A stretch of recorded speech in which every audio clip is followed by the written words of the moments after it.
மிகப்பெரிய ஹதீஸ் துறை அறிஞர்கள் எல்லாம் சொல்லியிருக்கிறார்கள். இந்த சஹாபாக்களை நேசிப்பது, அவர்களை முன்மாதிரியாக எடுப்பது குறித்து இமாம் மாலிக் ரஹ்மத்துல்லாஹி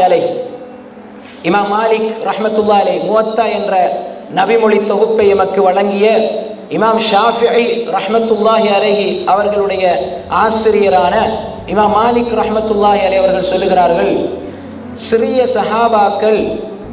சஹாபாக்கள் தாபிஈன்கள் எப்படி தன்னுடைய குழந்தைகளுக்கு குர்ஆனில் உள்ள சூறாக்களை படித்து கொடுப்பது போன்று அபூபக்கர், உமர் போன்ற சஹாபாக்களினுடைய நேசத்தை படித்து கொடுப்பார்கள் என்று சொல்கிறார்கள். எப்படி குர்ஆனுடைய சூறாக்களை படித்து கொடுப்பதை போன்று சின்ன சஹாபாக்களும் மூத்த தாபியின்களும் அபூபக்கர், உமர் ரலியல்லாஹு அன்ஹுமா போன்ற சஹாபாக்களினுடைய நேசத்தை தனது பிள்ளைகளுக்கு படித்து கொடுப்பார்கள் என்று சொல்கிறார்கள். அதனால்தான் இமாம் ஹசன் அல் பஸரி ரஹ்மத்துல்லாஹி அலைஹி வரலாற்றிலே மிகப்பெரிய அறிஞராக அறியப்பட்டவர்.